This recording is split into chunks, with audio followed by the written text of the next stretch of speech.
Hey everybody, Ryan Medora here, and welcome back to another bass lesson. And today we're going to be talking a little bit about playing along to backing tracks, and specifically playing along to a shuffle backing track, because there's so many different tracks out there, so many different feels that I kind of wanted to focus on one particular feel and what we can do to play along and get creative with that. So if you want to get the backing track that I'm playing along to, please head over to my Patreon page. You'll find that plus goodies for all other lessons and things from this channel, and it's great to just have your support there on my Patreon. But in the meantime, let's talk a little bit about the benefits of playing to backing tracks as you're practicing, and then how that can lend itself to kind of playing creatively when you're in the room with other people. So the cool thing is there are so many backing tracks out there, but the scary thing is that there are so many backing tracks out there. So the first thing you need to do is kind of think about the kind of groove that you're playing. Now, this is specifically a shuffle backing track. Now, the reason why that's cool is because this is going to set up a lot of our different blues feels, and it's also going to give us the flexibility to try out different shuffle patterns if we're choosing to practice along to it.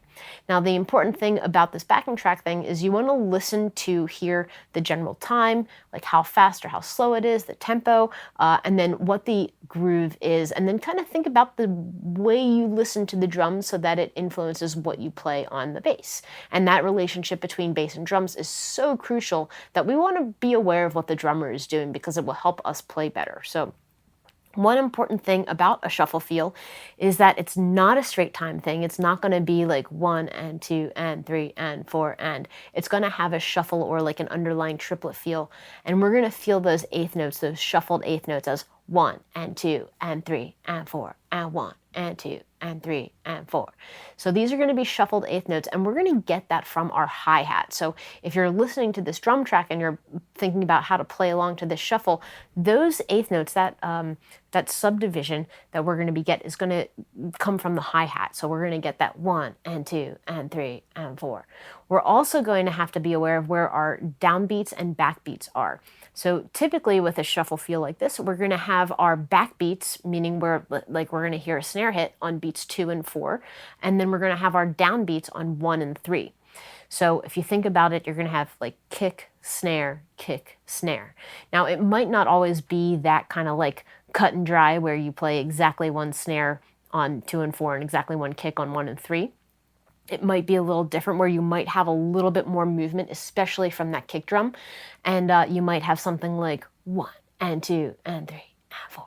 And playing on the 1 and the and, or even the and 3 and, where you're usually going to be playing around beat 1 and beat 3, but that you might set that up as a kick drum, as the drummer is doing, with the and before the beat and the and after it. So you might hear something like 1 and 3 and from a kick, instead of just 1 and 3 as single attacks. So this is just something that I think is good to be aware of. If you're playing along with a backing track, you want to know your basic things, meaning like where's your downbeat, what's the kick drum pattern, where's the backbeat, 2 and 4, and then who's giving you that time, that subdivision. Usually in this case, the hi-hat, as we're playing a shuffle feel like this.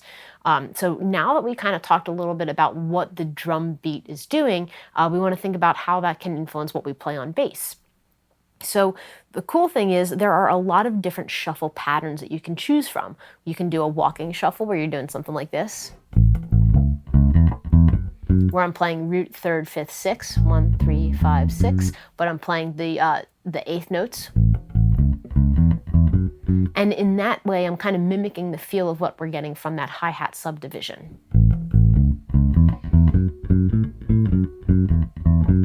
So that's kind of just your walking shuffle pattern. You could play a blues box pattern, where I'm playing my root, jumping up to the octave, the flat seventh, and the fifth.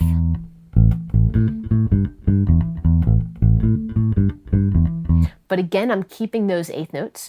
You could also do kind of just like bumping the 1,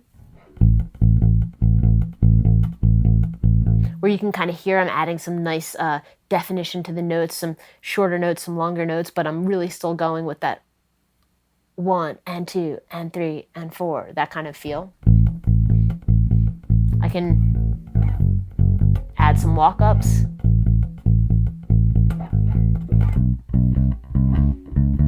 But no matter what, I'm trying to be as consistent as possible because one, that's kind of the nature of playing a blues shuffle from a bass perspective. And two, again, we're locking in with what the drums are doing. So the drums are going to be giving us that syncopation on the hi-hat. It's going to be giving us our kick on 1 and 3 with some additional notes around those beats. And then we're also going to get that backbeat on 2 and 4. So as you're playing along with any kind of backing track, recognizing what that feel is, how fast or slow it is, the tempo, and being able to stick to it, that's like rule number one.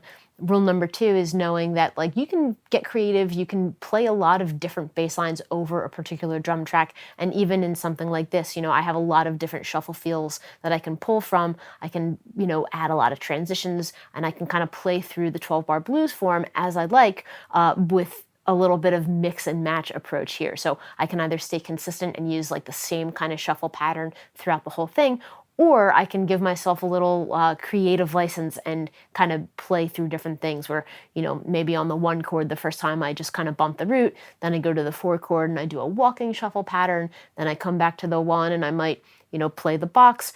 I have a lot of flexibility here, and that's where learning how to play with some creativity and improvisation really gets exciting because, you can play along with a drum track, experiment with these different things, get comfortable with it. And then when you're with people and you're jamming or you're doing something in the room with live humans, you have the confidence to say like, oh, I've played a shuffle feel before.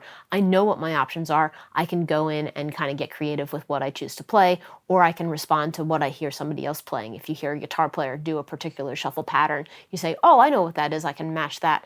And the drummer should also follow suit because this, again, is like a pretty standard shuffle feel. So as you're getting comfortable playing with backing tracks, know that understanding the feel and being able to pinpoint what that is really important. Knowing where your downbeats, backbeats, and subdivisions are is great, and then understanding how you can get creative with the bass line you choose. That's the whole thing. That's what makes it really fun and really creative. So again, if you'd like to get this backing track and practice along to it, head over to my Patreon page. You can find it there. And in the meantime, I hope you have fun exploring your instrument and exploring playing with some drums. So happy practicing, everybody. Keep it groovy. Catch you next time.